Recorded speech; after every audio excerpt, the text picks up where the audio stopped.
Thank you for having me. This is actually, I think, the first talk I've ever given to like a really purely sort of HCI audience.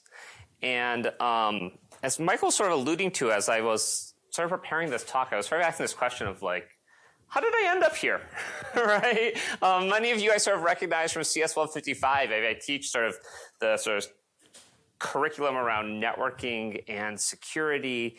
And if I go back to 5+ years ago, my research really focused on these like sort of low-level questions of, if we collect all of this data about the internet, do we see things like biases in the random numbers that come out of dev-u random, and does this tell us that the way we use TLS is broken?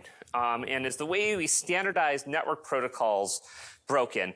And this feels pretty different, right, than I think probably a lot of the kind of topics we talk about when we talk about society and about people. And it didn't really feel like there was necessarily a lot of intersection between security and sort of abuse and hate and harassment online. If you kind of go back to so the most both sort of fundamental and stereotypical parts of security, we have these definitions around security, like the fact that we want to provide confidentiality and integrity and availability of the systems we're building, right? These are sort of these core pillars of what we think a system has to have to be secure, right? And if you think, okay, we're going to fix TLS, right? We want to make sure TLS is resilient from attackers, right? From eavesdropping, you see, okay, this fits very closely in with, are we actually providing confidentiality?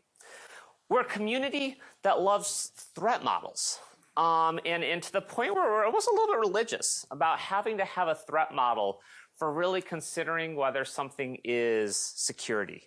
And this is something that if you want to publish a paper at a top tier sort of security venue, you have to be able to really articulate, like, who is the attacker, right? And what are they trying to achieve when they break into a system?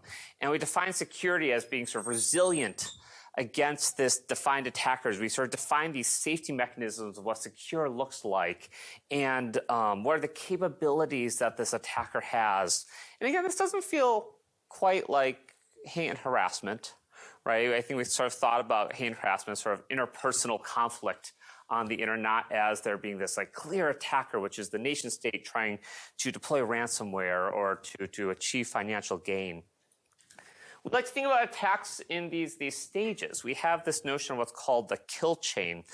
We have these frameworks from MITRE, from other organizations that say attacks happen in these very specific stages. I mean, for the most part, this does hold, right? It's a little bit reductive, but it's not crazy to say really attackers do go out and they do perform reconnaissance about the organization that they're trying to attack, or they try to look at vulnerabilities more broadly across sort of large swaths of organizations to see who's vulnerable.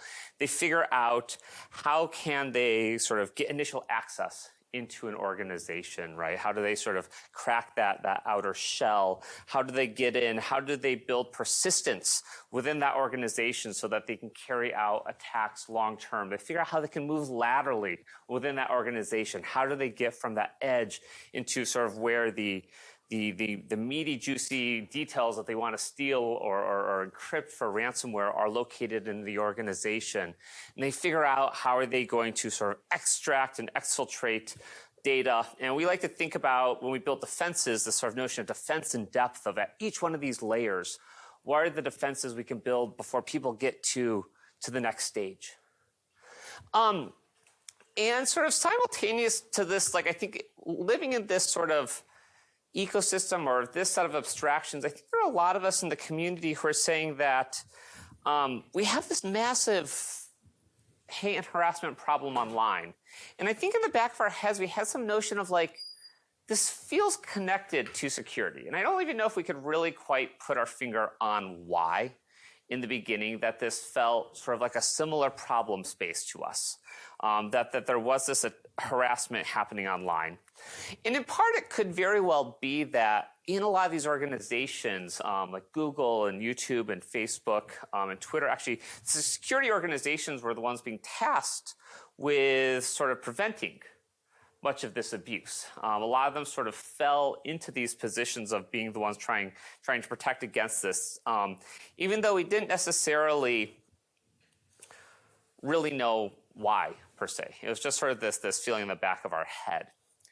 And in 2022, there was sort of a group of us that came together and said, like, let's try to make sort of a little bit more sense of this. This was folks sort of across the whole security community, both in industry and academia, that sort of said, like, well, how are these similar? How are these different? Like, is hate and harassment really a security problem? Is this a problem that our community really should be trying to address? Are we the best community to try to address this problem, or is this really something that we're really sort of out of our depth trying to go and trying to make sense of? And I will say the research community was very resistant to this in the beginning. They very much thought, absolutely not. I actually went back and read the paper reviews I got, and it's easy to do that in retrospect, right? Once your paper is accepted, but we got these scathing reviews. And this was actually like, this review did not get nicer after this. Like, it kept getting worse and worse and worse, of this person saying, like, how dare you try to measure sort of online hate and harassment? Like, this is a social science. This is not computer science. This is not security. Like, your paper should never have been submitted here. Why did you waste my time submitting such a paper? And I think it's because really there was this sort of mismatch, right? We were really focused on attacks that were financially motivated. We sort of had this notion of this is how ransomware works, and this is how business email compromise and phishing works, and this just didn't fit into the mold. And I think as much as we like to think that we as academic communities are open to new ideas, in many cases we really aren't. Like, doesn't have a threat model, right? There's no attacker. This is not security, was sort of the notion. And so we really sort of looked at this and said, like, what if we started to think about like online hate and harassment actually as an attack, right? That this is a major problem. We all think this is something we have to address. But really there is, in many of these cases, like an attack that targets someone, right? There is, maybe we don't call them an adversary, but they're sort of the aggressor, right? And there is a target of this abuse. And this can range like quite widely. Right? The target could be a single individual. It could be a group of people that share a certain identity or hold a certain political belief. But there is someone in most all these cases that is actually being targeted. There is a large swath, but there is insecurity too. Right? There's large swaths of different types of people who are targeted in sort of traditional cybersecurity attacks. And the same thing for attackers. Right? There actually are sort of these models we can build of who is perpetrating this abuse. And again, this can range from one person who's just making sort of an abusive comment on a one-off on Reddit or Twitter, all the way up to coordinated mobs of thousands of people coming together to essentially like denial of service attack, like a single individual. And we started going through all of this literature, sort of both, a lot of it was actually more in the HCI community, and saying, like, can we actually take all of these different papers and all of these different types of hate and harassment that we see, ranging from these intimate partner violence to sort of online harassment, and sort of build classes of attacks that we see. And we came up with these sort of 7 classes of sort of attacks or shapes of attacks that we thought we could start to abstract away. And I'm not necessarily going to say, like, this is the gold standard of classifications, right? I think if you asked another 20 people to come up with a set of classifications, they might come up with a slightly different one. But what we started to see was, we started to see some similarities. If you start to look at things like non-consensual sexual deepfakes, where we start to say, this is sort of like an impersonation type of attack. If you look at revenge porn, right? There's sort of a confidentiality flavor you can start to see in this that is being violated. If you think about toxic content, right, this is something that is forcing people off of platforms. It is forcing sort of silence in certain communities or for certain identities. And we start to say, look, we can map these to some of these sort of concepts that we have in the security industry, and we can start to see some parallels, actually, to sort of other types of attacks or problems that traditionally we have tried to solve in the cybersecurity industry. And if you actually look at something like spam is actually sort of interesting, because spam is actually more of an abuse problem in many ways than a security problem, right? No system is being broken into. There is no buffer overflow, right? It is essentially all of these spammers are using email as intended according to the SMTP RFC, right? They actually follow it like very, very closely, because if you don't, you get marked as a spammer now, right? We've gotten very persnickety about, do you implement this protocol exactly right? So they follow that to the letter. But I think we've all said, like, no, spam is a security problem, right? Phishing we see as a security problem. Same thing, right? Phishing really uses email just as intended at the protocol level. We think about online censorship as a security problem, right? Whether people have access to certain content. Maybe this isn't that sort of crazy of a stretch. And this was sort of the argument that we made at the time. And I think to Michael's point, the few years after then became this kind of question of like, okay, if we actually think there are all of these parallels, like, does this enable us to sort of approach these problems from a different way? Are there different techniques that we've used traditionally in cybersecurity that we can use here? Sort of like, what does this mean for us as a community? And I think we've actually seen a lot of success. We're now at the point where if you look at the call for papers from a venue like IEEE Security and Privacy or USNIC Security, which are sort of our top tier venues, they now all list online hate and harassment actually as within scope. It's something that the community has come to say, actually, yes, that is something that is relevant. We are starting to see the connections. I actually think we've been in some ways quite successful as something that went from over our dead bodies, we don't want that. That's not even computer science, to being something that is being solicited in many of these communities. I actually think we overestimate, did I? Sorry, nope. We had this sentence, actually, I went back to the paper last night, and we said there's all these similarities, but there are some differences too.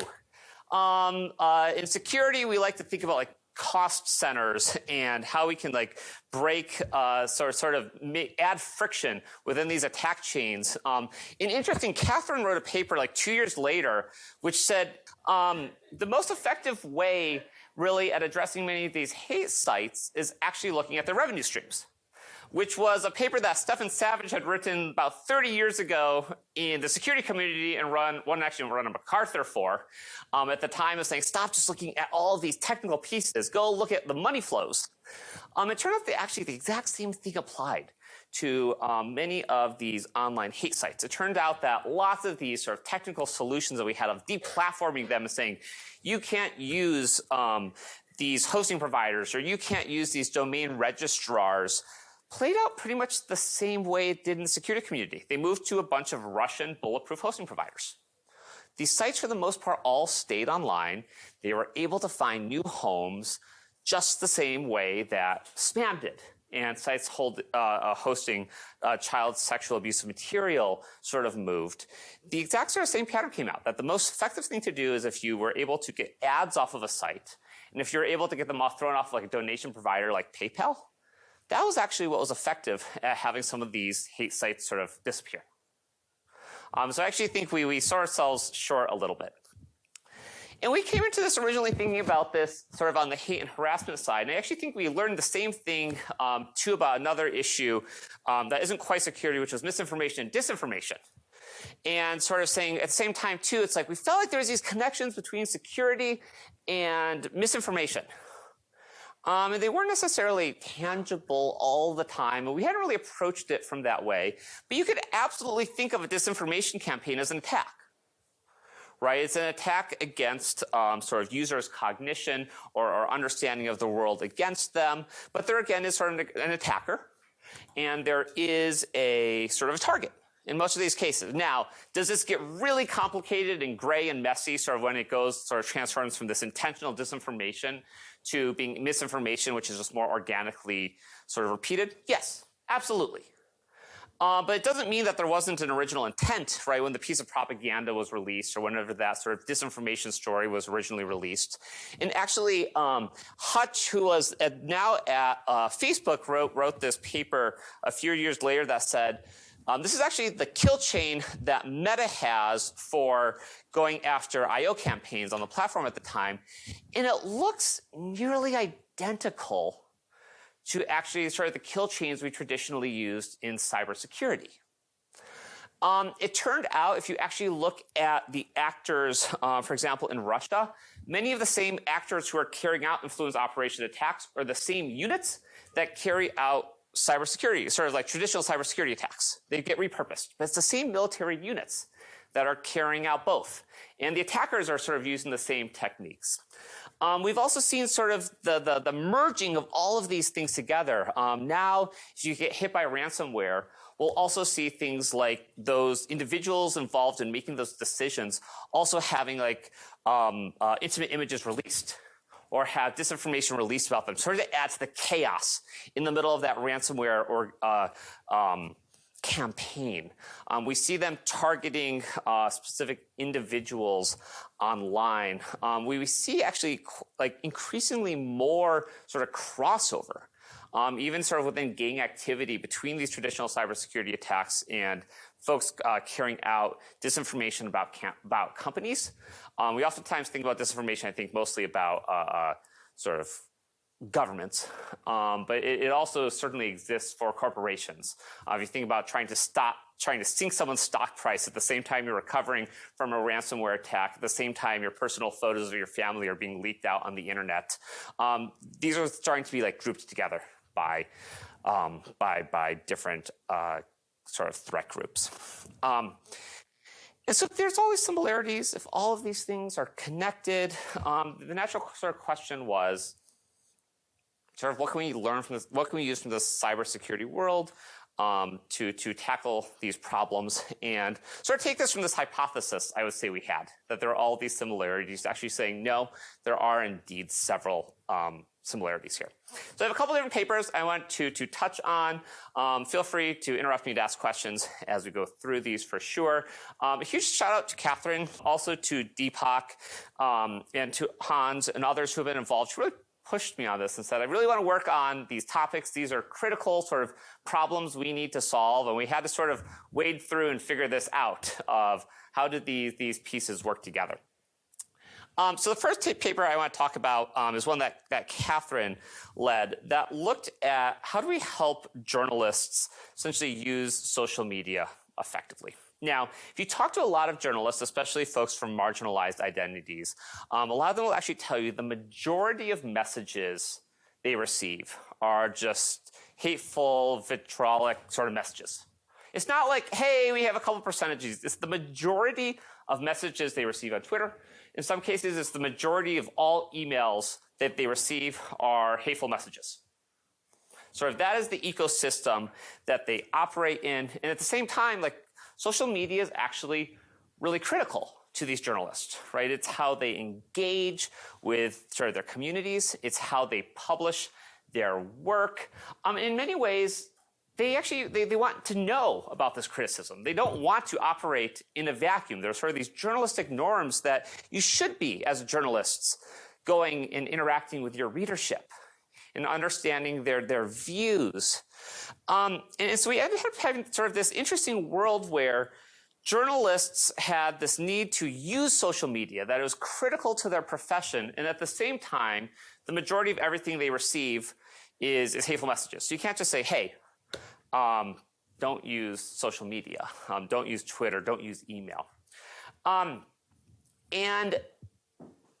we sort of saw this, I think, of sort of these two halves. There's this, what we end up sort of calling utility and reciprocation, which actually is pulled sort of from the norms of the journalistic community. And this was sort of a need, right? They had this need to continue to reciprocate with their audience. And they also had the need that they had to protect themselves sort of against these attacks. And you might be saying, like, weren't there a whole bunch of tools out there on Twitter that already did this, right? We have Block Party and sort of these other tools to sort of block this type of content. And for the most part, these actually weren't working. And there's a couple of reasons why. One was just the total volume of the number of accounts that they were seeing this content from. Going after this sort of user by user was not a particularly sort of fruitful approach.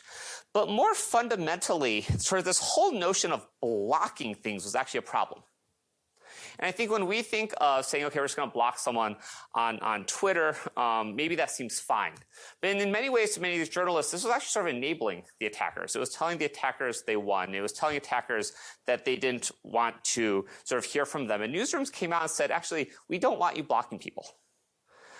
We don't want it to look like we're not engaging with these different communities. So you can't sort of use these tools because it's visible who you blocked. So we're in this world where the tools don't work, right? They don't really meet needs. They can't be deployed given sort of the journalistic norms. And at the same time, they've effectively made much of the social media really unusable. And this was probably the most direct example. I chose it first because we sort of had this notion of like, why can't we create like a sort of a spam folder for all this toxic content, right? You spend all this time, right? There are hundreds, if not thousands of these papers of like, how do we detect spam messages and put them in a separate place so you can look at them later, right? And that's sort of what made email usable. There was a time when you got so much spam that email was kind of obnoxious to use because you were wading through the spam to find what was real. Why can't we just take this exact same sort of approach and copy and paste it over? And as we went through this, what we sort of realized was there's sort of these two different axes that we had to think about. One was just, is it toxic, sort of, or not? But there's this other axis of whether it was relevant or not. And this sounds sort of, it sounds so obvious now. But if you go back at the time, we were writing all these papers. There are so many papers that simply say, how do we filter toxic content out? I'm going to build a better classifier to sort of remove this toxic content. And this one has a better F1 score than this one. This one does better at this language. But we were doing more and more and more work just to say, how do we filter out toxic content? The reality is that journalists didn't want to actually filter out this sort of toxic content. They needed to manage it. But they really sort of had this notion of, some of this stuff they really don't care about, right? This sort of just toxic and irrelevant stuff, like you don't need to look at it. It doesn't affect your job. It's not really connected to your story. Just identity-based attacks, for example, right? Not going to tell you about your news story. If someone is really upset about your news story, it might be toxic, but you might want to know about that. There's other stuff where people don't really care and it's non-toxic. But really what it came down to is they wanted to see the relevant content, not that they did not want to see the toxic content. And this also sort of opened up these other questions of like, sort of, well, what abstractions can we also build for this, right? Do you need to see the individual messages? Or do you need to have a temperature read of sort of a reaction to a story? Can some of these messages be defanged before we show them to you so you can understand what the complaint is about the story? Is there a factual problem there in the story? Or is it something you can just sort of toss to the side? But sort of opens up these new questions of like, actually, there's way more nuance in this than just toxic, not toxic that we had been like fixating on, sort of building more better classifiers for handling. And so we built a system, we put it in front of users, and it was kind of funny. A lot of them said, this is great. This works well. If Twitter hadn't just become X and we can't use any of these tools anymore, this would have been great for us. Great. But what was actually interesting too was that some users actually said, we want you to highlight certain toxic content. We actually think some toxic content should bubble to the top, because some of the toxic content are death threats that I want to be aware of. Some of these are threats about events I am doing in the future. And hiding this would actually pose much greater sort of physical danger to me than anything I am experienced by just reading these comments. I can't lose sort of the physical safety aspect of this. And again, we had really never thought about this when we built these classifiers to say, what is something so toxic, it actually should go above the non-toxic content.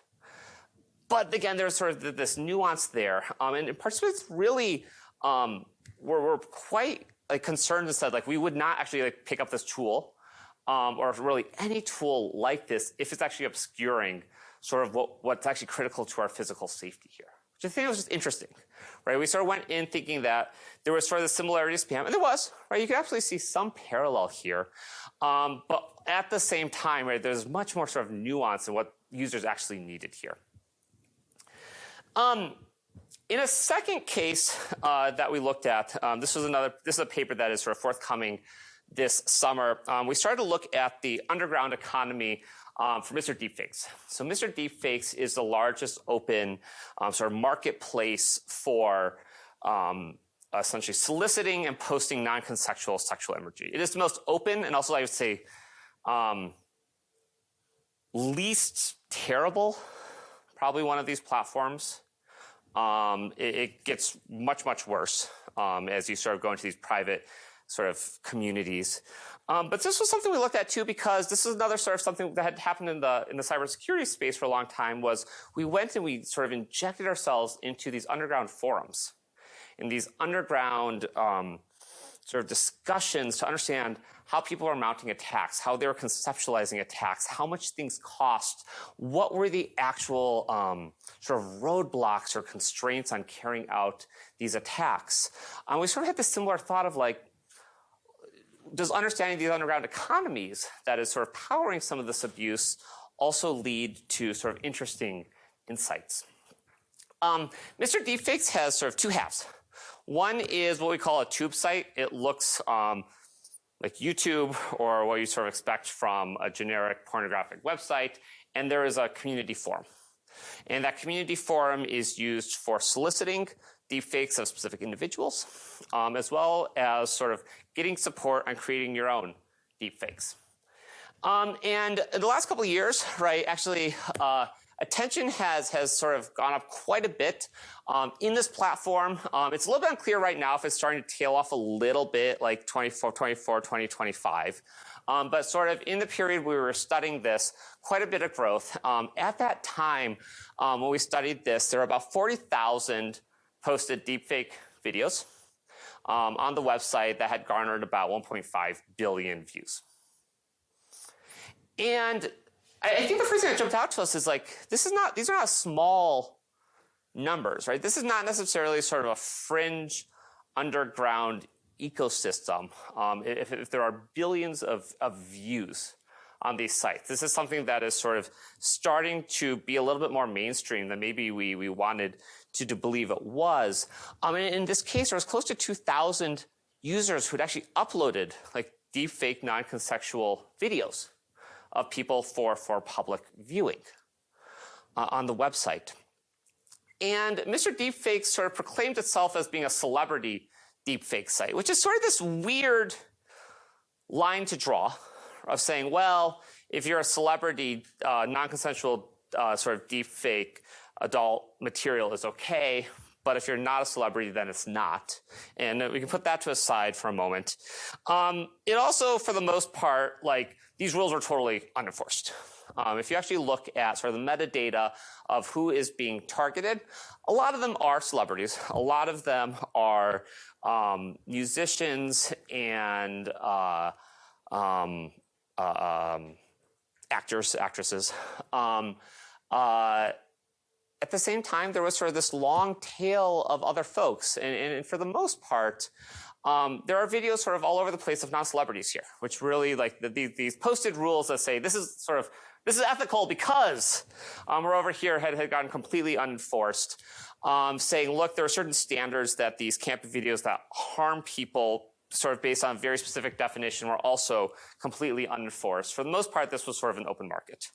And there were sort of videos all over the place of different individual targets on the website. There's also sort of the request side of things. And we're just trying to understand, what does it even mean to requisition and ask for, right, a deepfake non-consensual video? And there's sort of two categories. There's sort of what sort of end up termed as sort of these cheap fakes, which are these sort of very low-priced commodity sort of generated videos, and then there's what I think the sort of the community considers to be sort of more professional grade ones. And so you sort of see a spectrum of different prices, but for the most part, it's sort of in this sort of $50 to a couple $100 sort of price point that has been sort of arrived at within the community for what it would cost to get a specific deepfake video. And there are different factors that sort of play into this. How long is the video? Certain sort of angles of faces that are harder to generate. But for the most part, this is sort of where we're at. And there seemed to be this notion within the community that the price was being driven down by AI. It was still sort of this of a professional sort of a, not the right, like professional amateurs that were sort of creating these, and that they were sort of being enabled by AI, but there was still sort of this need for these experts. But what actually started to get interesting was when we started to look at like the motivations of these buyers on this platform. And for the most part, much of the prior work that had looked at sort of deepfake, non-consensual material had really focused on this being for sexual gratification. And that's certainly something that we saw, right? There was a lot of this. But there was this whole other sort of motivation within the community that this was a community and that they were sort of building this as sort of art for the community. And people would make requests and say, this is sort of missing from the corpus of what's on this website. And people want it. So I'm happy to put my money forth to sort of enable us to fill this sort of hole in the corpus of what's been created. And this was like a motivation that had been completely missed by all prior work, that there was this really messed up sort of incentive structure that had been created like in this community. And that was sort of motivating a lot of these folks, and the fact that a lot of these folks sort of saw themselves as artists within this community. You have the 24% and 7%. Are those the top percentages and everything else is like a little bit of other? Yeah, these are a little bit, pretty much. That's right. And we definitely see other things. We see a lot of sort of other things of sort of how do you expressing power sort of over individuals. There's a lot of sort of long tails as others, but those are the two foremost ones that we do see. Yeah. But this was actually, I think this came as a complete surprise to us, to be honest. Like, we just did not expect to see this sort of motivation. What was also really sort of, I think, shocking to us, but sort of connected with this notion was like how much of like a community had been built here. How friendly and intentionally like sort of welcoming that this community was trying to be, that they were writing tutorials and they were sort of helping each other to do this and enabling each other and wanting to broaden and sort of increase the size of this community was sort of this core notion, to the point where actually it's much more friendly than like Stack Overflow or sort of these other sites that we look at on a regular basis. Really, for the most part, there's sort of a foremost couple of tools that get used. The ones that sort of come up over and over again are one called Deepfake Lab and Face Swap. And people sort of have their different opinions and different views on this. And if you ask different people, you try to get different answers, but there's definitely like favorites. One of the biggest things, and again, I don't know if we realize this going in, is one of the largest sort of limiting factors in this sort of pipeline right now is what's the availability of what people call face sets. Or is there enough essentially data to train on about the person being deep faked to make a high quality video? This appears to be sort of the largest limiting factor, I would say, in the community. That certainly jumped out to us. There are new tools that have come out to sort of address this. And one of the things that was also really sort of interesting here was some of these had been tools that had been created by academics that essentially the community would go and sort of remove safety precautions from. And the community is actually like following pretty like closely like the publications at places like CVPR and other graphics venues. They are going and reading these papers. They are taking the tools.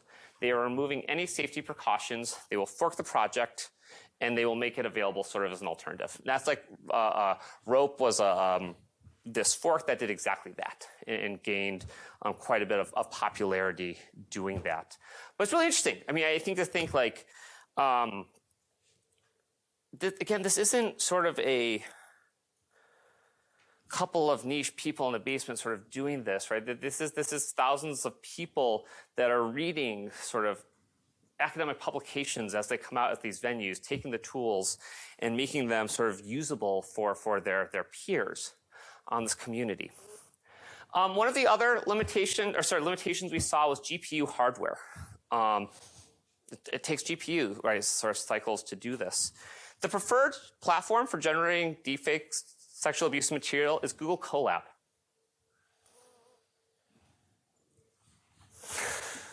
Which again, I mean, in retrospect, sort of makes sense, right? This is sort of a cheap way of getting access to GPUs. And there's sort of this cat and mouse battle right now between Google trying to ban some of these libraries that are being used and essentially this community figuring out and sharing ways to bypass those protections, which again starts to look quite a bit like traditional cybersecurity.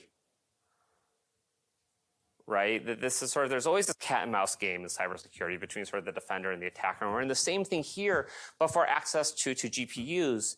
And I think what's going to happen, nearly certainly, is we'll sort of see the same sort of bulletproof hosting providers emerge for GPUs, just like we saw for network access, for malware and everything else. And this is just starting to happen. But there will be this bulletproof sort of hosting providers that come up and they charge access for GPUs for these other functions. As I mentioned, though, the community piece really stuck out to us. 80% of questions receive a reply within a median 3.5 hours for help requests. Right? This is an active, inclusive community that is creating this non-consensual material. Okay. As I think about the next paper, this is my next example in this. One of the things I think we saw a lot of sort of success in the security community and something that's sort of been an obsession personally of mine is if you sort of zoom out and take this sort of 10,000-foot view of the entire internet, what are these sort of patterns that emerge, right? The biases in a random number generator or something like that. We have the same question if we start to look at abuse through this sort of more global perspective. And there's so many papers out there that's like, hey, harassment is everywhere. And we have measured it in pretty much every way imaginable to tell you there's much out there. There's actually no work that said, let's look at this across time and over counts, not just sort of these individual comments. For the most part, we sort of thought about all of these comments in isolation. And we built these detectors that had detected whether a comment was abusive in isolation. And actually, most sites continue to sort of operate in that way. It might not be how human moderators necessarily work, but it's how a lot of sort of automated sort of approaches work. And we said, what if we look at all of Reddit over a much larger corpus of time and say, well, if we talk about the attackers and sort of the targets of the abuse, not necessarily just the comments. And there's a few things that pop out just even as sort of summary statistics here. One is that abuse is prevalent. I mean, if you look at just sort of what is the exposure to abuse based on sort of where are people posting, half of a Reddit accounts are interacting in a thread where there is sort of a hate or harassing comment. So that's over half. What's sort of interesting was that 3% of all accounts that posted to Reddit posted at least one toxic content. Okay, so it's a relatively sort of small percentage of users that post this toxic content. And at first that sounds like really encouraging almost, right? You have this sort of small set of users that we need to address. But they're also, in many cases, the most sort of active users on the platform. So if you look at these 3% of users that post hate or harassing messages, they account for 1/3 of all comments on Reddit. And it's not that this is simply correlated where like the more comments you post, the more likely we are to find that that one is abusive just because these detectors are imperfect. There's not correlation between specifically the exact number of posts you make and whether you have the number of abusive posts you make. It is rather that it is that the abusive users are also just very active on these platforms. How did you classify an account as abusive? So this is what we were using the Perspective API and looking at the comment. Was there some threshold? It was 0.9 on like the severe toxicity. Sorry, different question. I asked the wrong question. Yeah. The question I tried to ask, I was hoping to ask was, to classify an account as abusive, Yes. is it a proportion of stuff that they're... No, so we'll get there. So this definition is you posted anything toxic on the platform. Ever. Or during our 18-month our study window. So it's a very, very sort of liberal definition right now. So 2/3 of people never cross the line. No, 97% of users never cross the line. Oh, sorry. Yeah. 2/3 of comments are from accounts that never cross the line. 2/3 of comments. So the negative of the 33. Yes. Yeah. Okay. I'm with you. Okay. Okay. But what's interesting though is like, if you stop thinking about each of these things in isolation, it's sort of when these interesting patterns sort of come out. Because, right, not all of these interactions are really the same. The majority are really one-offs. So close to 90% of toxic comments are these one-offs where there's no mob activity. There isn't sort of someone following a user around on the platform. There's sort of just this one-off hateful message in response to something. Now, people are certainly more likely to respond to hateful messages with other hateful messages. It's not huge, but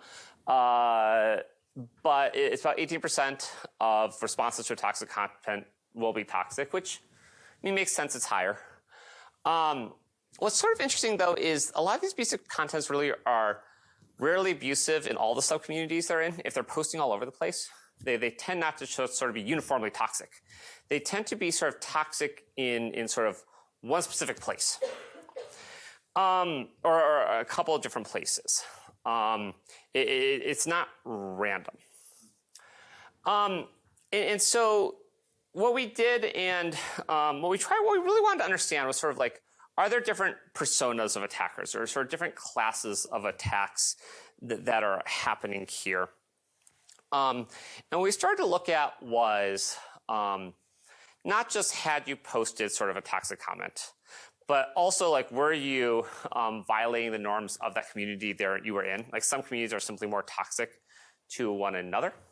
How much were you violating norms? How much total toxic content were you posting? Were you posting this toxic content over a large number of communities or just like one? And what we start to find is that sort of in line with like 90% of toxic comments being sort of these one-offs, the majority of accounts that post a toxic comment are sort of these one-offs as well. Right, there's these sort of occasional posters, and about 70% of the toxic comments are from these accounts that are sort of, I would say, again, the occasional, sort of the one-off. You're looking at me like something does not add up. No, I'm parsing. So, okay.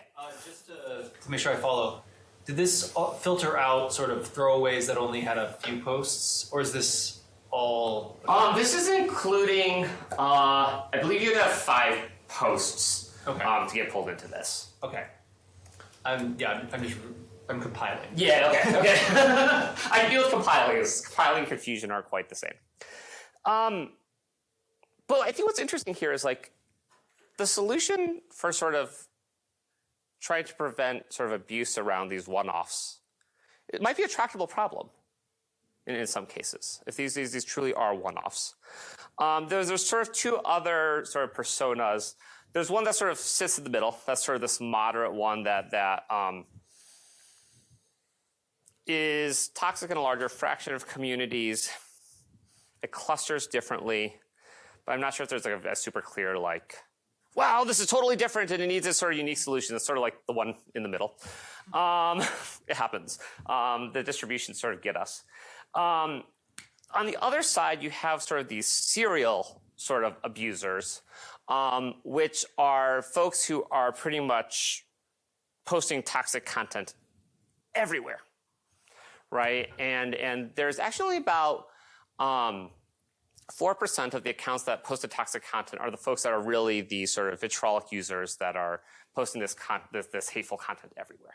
The vast majority of users are sort of this one-off. And I think we don't necessarily know what's the right solutions to these. I think what we want to call out here is the solutions are nearly certainly very different for how you sort of address these sort of serial abusive accounts versus the folks who just sort of post a one-off comment. I wonder if you also looked at level of toxicity. So for instance, serial abusers just being mildly toxic all the time, or someone giving a death threat once. Yeah, so quite honestly, we don't super trust the scores for how toxic something is versus it being determined as toxic. The confidence of something being toxic really does not necessarily relate to how toxic it is. I mean, it's already really pretty like fuzzy. Our thresholds for determining something's toxic are already pretty high. So we didn't dive into that. I think it's a really interesting question. But I don't necessarily have like quantitative data that says this. I think qualitatively we do see some of this, right? Some of these really vitriolic sort of folks who violate the norms of every single community they're in, I think probably do have more abusive comments, but I don't have quantitative data to say there's a really strong correlation there. Reading between the lines here, so can you go back to the first persona? So 70% of toxic content coming from people who only do it occasionally. Mm-hmm. Are these, how orthogonal is this sort of clustering to overall activity level? So let's say I post millions of comments every year, but only like 10% of them are, or 5% of them are toxic. I'm still in volume producing a ton of the toxic content. Yeah, I mean, the numbers I do think do look like that. I think the dimension that is getting added is sort of the spread across different communities that you're in. That's really what changes this. The folks who are sort of abusive in just one place, or the folks who are like sort of following the entire platform and are just everywhere they go, they're sort of they're posting these nasty messages. But I think like you're probably right. Just like intuitively, the people who are sort of just the one-off, when you only make one post or a small number of posts total, you're going to fall into that sort of first category just naturally. The reason I was compiling is I'm just sort of connecting it with other literature. Like there's Pew surveys that suggest, like at least not on Reddit but on Twitter, the people who are least likely to think there's a toxicity problem are those who are basically themselves like most toxic and most active. Like that essentially there's this sort of filtering process that those who remain as influencers on these platforms tend to be people who push lines, push barriers, and like are okay with the toxicity, so they dish it out and they take it. Yeah. And then it's like, so the others back off. And so I'm like, so there's that. Yeah, and part of that too, right? As people, we have another paper that says, as people interact with more toxic content just broadly on Twitter, they also get more toxic themselves as well. So that's also sort of self-perpetuating. This is also interesting for everybody. Like, maybe we should take this one offline. We had a paper a few years ago, maybe actually a number of years ago at this point, that basically showed that a fair amount of the content on, in that case, I think it was just like online comments on like blogs and newspapers, like could easily have just been, you know, regular people on a bad day of exactly the sort that you're finding here. Right. And then there was this APSR article that basically tried to push back and argue, it was a political scientists who were like that. No, it's actually, you know, serial, like, again, these like, think of them as toxic influencers, the toxic Avengers, and that they just have really big platforms online. So this is interesting. Yeah. It sort of pushes back the other direction. It's suggesting that it's not, you know, just a few accounts that are really aggressive, But I mean, maybe 70% of stuff is in, trees falling in the forest where people Right. can see it. But like that's sort of pushing the other direction. Yeah, and the other thing I would say is I think that the norms of this in Reddit and Twitter are very, very different to the point where I actually struggle to really compare them, right? You don't really have followers like this on Reddit. You have communities that have norms and moderators. And we've had papers where we look at one question on Twitter and Reddit and we get the completely opposite sort of answers. We had this other set of work that was looking at our posts to websites that are sort of known to post like misinformation. Does that lead to more harassment? And on Reddit, absolutely. It does lead to more abusive content. On Twitter, it's way more complicated because you have people from different communities interacting and it just becomes really messy really fast. I'd be curious if all of this does have some correlation with longevity, like, How long you're on the platform? Yeah. Or like, I don't know if we looked at that. Like Yeah, how I mean, the account age. if I knew and I had done it, then I would. Yeah. I'm not expecting you've done it. I'm just. Yeah, no, I mean, it's a good question. I don't know. Okay. Yeah. Sorry, continue. Yeah. Okay. We're done at 12:30. Yeah. Okay. I'm going to very quickly touch on this last one, and I want to leave a couple minutes for questions. The last thing we've been looking at, and one of the other places we've actually seen this really sort of be interesting is sort of how do we can also do this in news and disinformation more broadly. And actually, this is where the scale, I think, has actually been able to help us find much more than on sort of the abuse and harassment side, is we've been able to scale up these pipelines to say, let's look at every news story sort of on the internet and process this and start to sort of uncover connections. And there's been some really sort of interesting things you can sort of make sense of the news ecosystem as we've lost access to sort of social media platforms broadly. Which is you can start to understand like who actually is like really successful at originating stories into the ecosystem. Like if you look at all the articles that cover different topics over time, you can start to say who is actually really good at originating content or propagating content. And what's really interesting is there's not necessarily a strong correlation between like site popularity and who is good at originating content. That's really interesting. You can start to also ask questions of who is sort of propagating certain stories. And you can start to see sort of network effects, right? What properties are owned by the same people, who are sort of pushing all the same stories, who are repeating their own stories before they start trampoline into more mainstream websites, things like this. But I think if I just jump to conclusion quickly here, I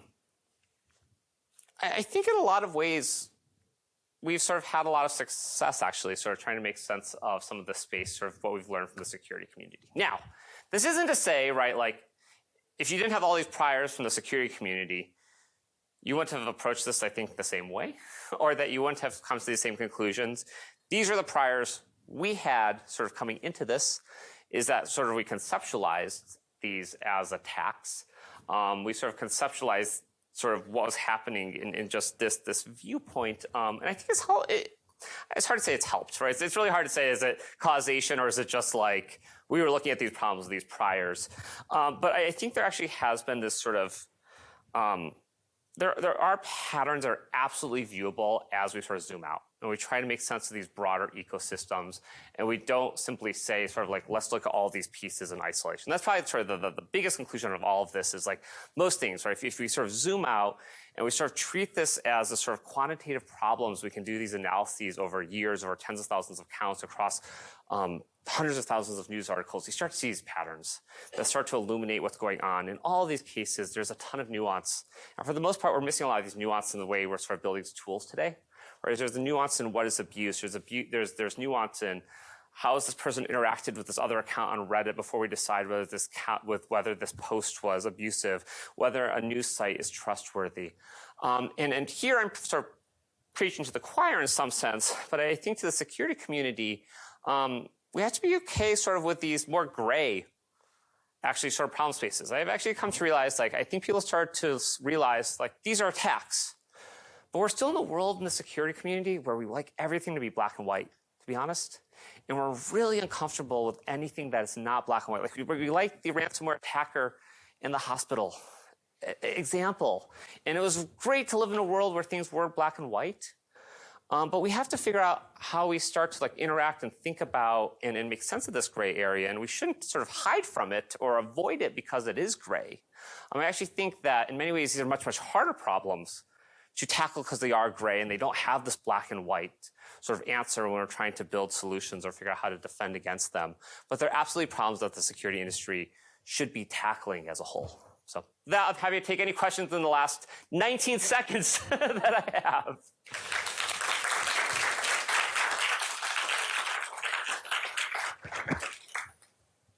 Someone toss him a question. You're allowed to do more than 19 seconds. Thank you so much for the talk. I'm really interested in like the paper you talked about on like understanding the MrDeepFake marketplace, and like especially when you were talking about it, it seems like there is some sort of a community sense that is like there, and I don't know like you were talking about it. It sounds like somehow like positive and people are like exploring technology, but for a very like negative purpose. And that seems like pretty crazy to me. And I was just want to like hear your like voices more on like from like security point of view. How would you like prevent this kind of thing to happen? Because it's very mixed, very like multi-level. Yeah. And I think when you're talking about the paper, you discuss like Google Collab and how people can like maybe from that platform we can like block people by like training these. But I just think like even like this kind of collaboration is happening from like different levels. Yeah. And would you propose something similar to like security, like So to tackle it? yeah, I mean, it's a really interesting question. Sort of like how do we try to,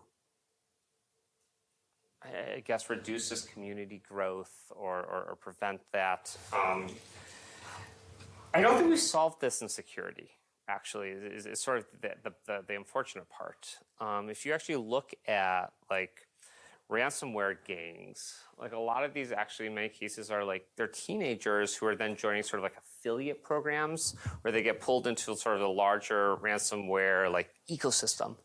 In a lot of cases, these like in some cases are in like teenagers in the U.S. who are getting pulled into this community, and there's these IRC chats, and people get pulled in, and they're trying to show off like what they were able to do. And this isn't exactly the same vibe, but it feels fairly similar to me, where these sort of are these communities that are pulling people in. I think that if I look at the MrDeepFakes case,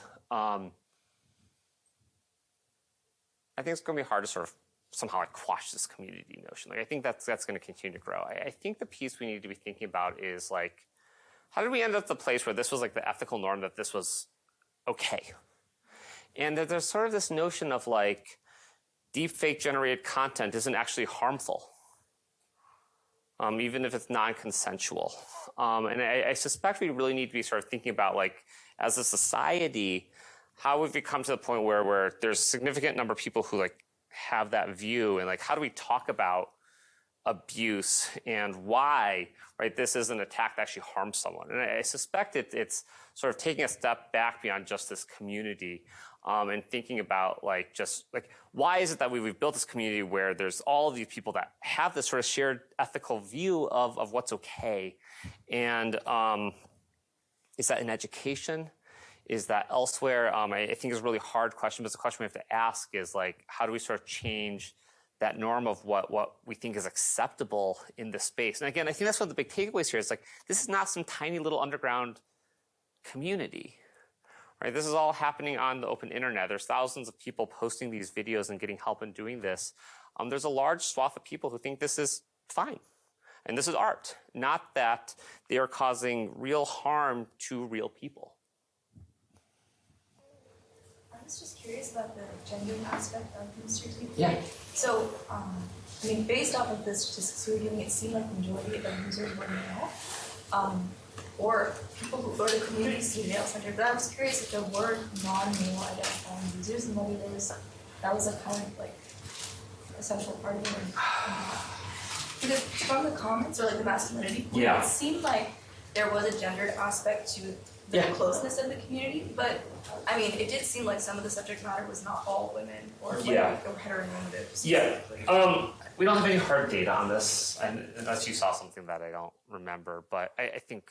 For background information, there is like a metadata for the gender that you can, disclose if you like, but it's also like the integrity of that information is also like fuzzy, right? Like if I say that I'm male or female on an account, like what does that mean on a essentially anonymous user account? So but I think the large majority of the content is gendered to be somewhat heteronormative. Yeah. I was gonna say, I think you're absolutely right. I don't think we have hard data to show it, but I think you're absolutely sort of right that is what's happening, and that's what sort of we see in the content that's being posted.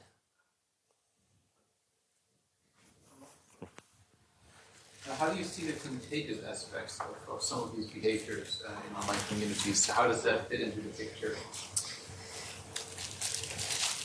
I actually don't know if I have an informed sort of view on that.